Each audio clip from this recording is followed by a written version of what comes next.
Hello guys, तो आपका स्वागत है भाई मेरे यूट्यूब चैनल पे। तो आज की वीडियो में क्या करने वाले भाई, पार्ट नंबर 2 अपना 3D ज्योमेट्री का क्लास 11th मैथ्स एनसीईआरटी से। तो भाई लास्ट वीडियो में हमने क्या क्या डिस्कस किया था। सबसे पहले तो डायरेक्शन कोसाइंस के बारे में, डायरेक्शन रेशियोज के बारे में डिस्कस किया था। एंड लास्ट टॉपिक अपना था कि अगर अपने पास दो पॉइंट होते हैं P एंड Q एंड उसके कोऑर्डिनेट्स गिवन है x1 y1 z1 x2 y2 z2, तो अपन को बताने थे डायरेक्शन कोसाइंस। ठीक है, तो डायरेक्शन कोसाइन हमने क्या बताए थे भाई, देखो कि जो L होता है यानी कोस अल्फा, वो तो क्या होगा x2 minus x1 by p Q which is L।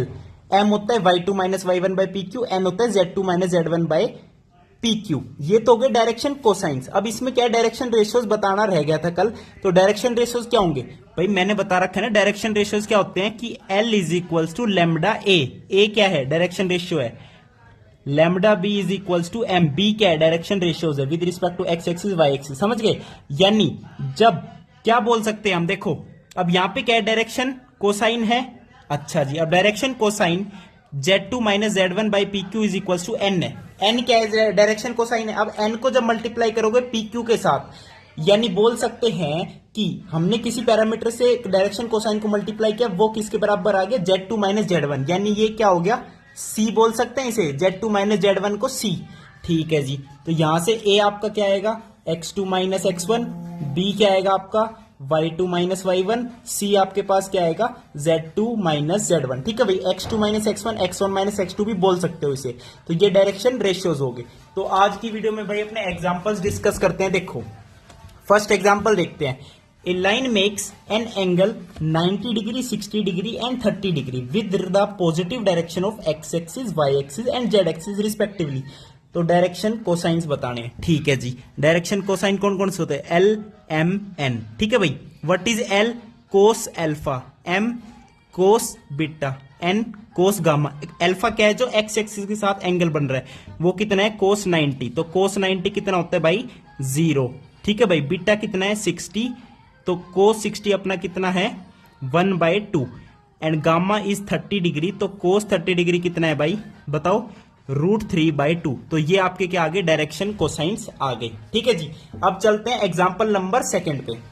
If A line has direction ratios 2, -1, -2, तो डायरेक्शन कोसाइंस बताओ। अब मैंने बता रखा है, अगर डायरेक्शन रेशियोज ABC होते हैं तो L क्या होता है, प्लस माइनस A अपॉन में √A² plus B² plus C²।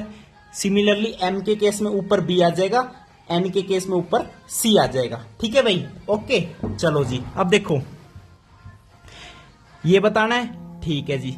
तो प्लस माइनस A है, ठीक है। अब इसमें क्या है, प्लस वाला ही लोगे जनरली, क्यों, क्योंकि यहाँ पे एंगल जो लेते हैं वो पॉजिटिव एक्स एक्सिस के साथ लेते हैं, तो ये जो है जनरल लेना पड़ेगा। ठीक है भाई, जैसे मैंने अभी बताया ना, x2 माइनस x1 ले सकते हैं एंड x1 माइनस x2 दे रखे हैं। अब इस बार ऑलरेडी डायरेक्शन रेशियो दे रखे हैं, तो जो दे रखे हैं उसी के बेसिस पर हम सिंपल बोल देंगे।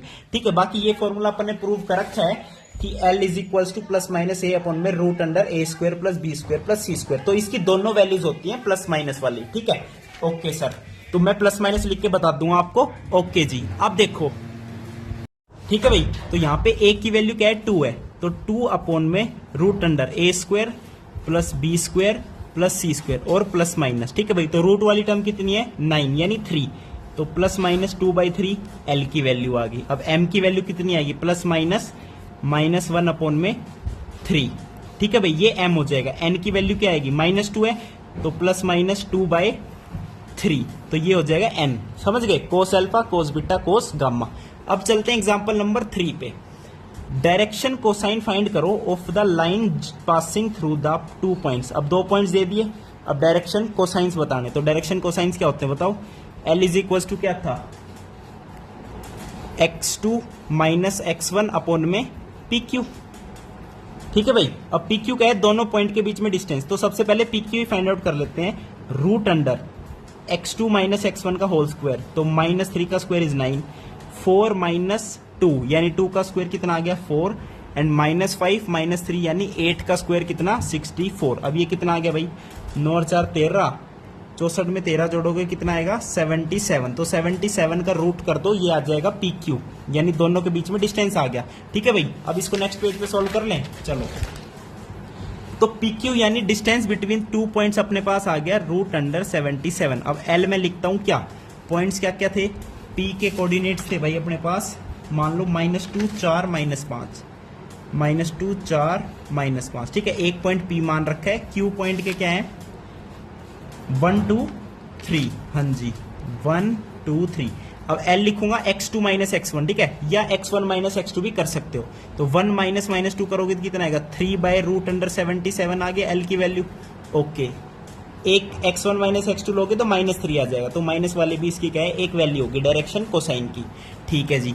तो m की वैल्यू क्या होगी अब y2 - y1, तो 2 - 4 करोगे तो कितना आएगा -2/√77, ठीक है। लेकिन लेनी पेयर में, अगर आप इसमें से ये माइनस कर रहे हो तो सारे कोऑर्डिनेट्स में इसमें से ये माइनस करोगे तब एक पेयर बनेगा आपका डायरेक्शन कोसाइन का, और जब ऊपर से नीचे माइनस करोगे तब अलग पेयर बनेगा, ठीक है भाई। अच्छा जी, अब n क्या हो गया 3 - -5, तो यानी 8/√77, ये हो गया डायरेक्शन कोसाइन। और एक पेयर क्या बन सकता है -3/√77, 2/√77, -8/√77। एक पेयर ये बन गया, एक पेयर ये बन सकता है, ठीक है भाई।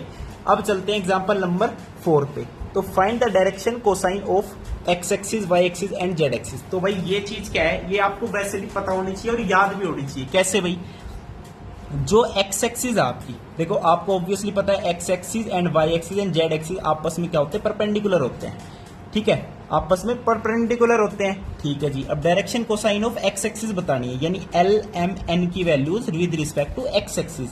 तो x एक्सिस का, x एक्सिस से ही एंगल कितना है 0 डिग्री है, यानी L की वैल्यू cos 0 कितना हो गया 1 हो गया, और बाकी दोनों के साथ y एक्सिस और z एक्सिस का 90 डिग्री है, cos 90 कितना होता है 0 होता है, तो m और n की वैल्यू 0 होगी।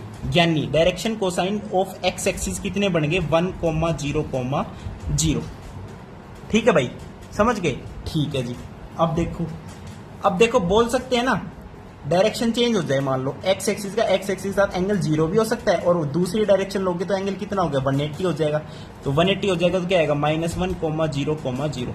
समझ गए भाई, ठीक है। ये तो x एक्सिस की बात कर रहा हूं। अब जब y एक्सिस की बात करोगे ना तो कुछ नहीं करना, जब y कोऑर्डिनेट है ना उसको तो 1 बना दो और बाकी को 0 बना दो, ये हो गया with respect to y axis. अब जब बात करोगे with respect to z axis तो क्या हो जाएंगे डायरेक्शन कोसाइन, बताओ 0, 0, 1, तो ये आपके हो जाएंगे डायरेक्शन कोसाइंस, ठीक है भाई। अब चलते हैं लास्ट एग्जांपल नंबर 5 पे। Show that the points A B C are collinear. अब इसमें कोलिनियर कैसे प्रूव करेंगे भाई, देखो भाई दो पॉइंट्स के बीच में डायरेक्शन रेशियोज आता है निकालना, x2 - x1 या x1 - x2 करके, ठीक है। तो दो पॉइंट पहले ले लो A B और एक साइड ले लो 2 पॉइंट B C। अब A और B जब लोगे तो डायरेक्शन को रेशियोज लिखो, तो डायरेक्शन रेशियोज यानी बोल सकते हो A B C। तो पेयर क्या बनेगा, एक तो मान लो दिस माइनस दिस कर लो, 2 - 1 इज 1, 3 - -2 इज 5, -4 - 3 इज -7, यानी एक पेयर बन गया 1, 5, -7। हाँ जी, ठीक है जी। अब direction ratio low BC, this और BC, तो 1 - 3 तो कितना आ गया -2, -2 -8 -10 एंड 3 -11, यानी ये कितना आ गया 14, ठीक है भाई। अब देखो यहां से क्या पता चल रहा है कि ये और ये direction ratios with respect to AB are proportional to direction ratios with respect to BC। देख सकते हो ना, ये इसका डबल है बेसिकली। इसको -2 से मल्टीप्लाई करोगे तो -2 आएगा, -2 से करोगे -10 आएगा, -2 से करोगे तो 14 आएगा, समझ गए, यानी ये प्रोपोर्शनल है। अब प्रोपोर्शनल है तो हम बोल सकते हैं AB पैरेलल BC होना चाहिए।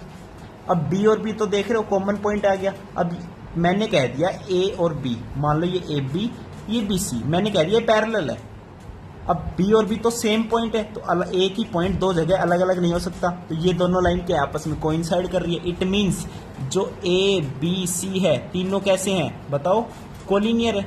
बस यही तो प्रूव करना था। तो हेंस जब प्रूव हो जाता है तो क्या लिखते हैं बड़ा बड़ा प्रूव, ठीक है भाई। तो ये थे आपके एग्जांपल्स। वीडियो देखने के लिए बहुत बहुत धन्यवाद, थैंक यू, नमस्कार।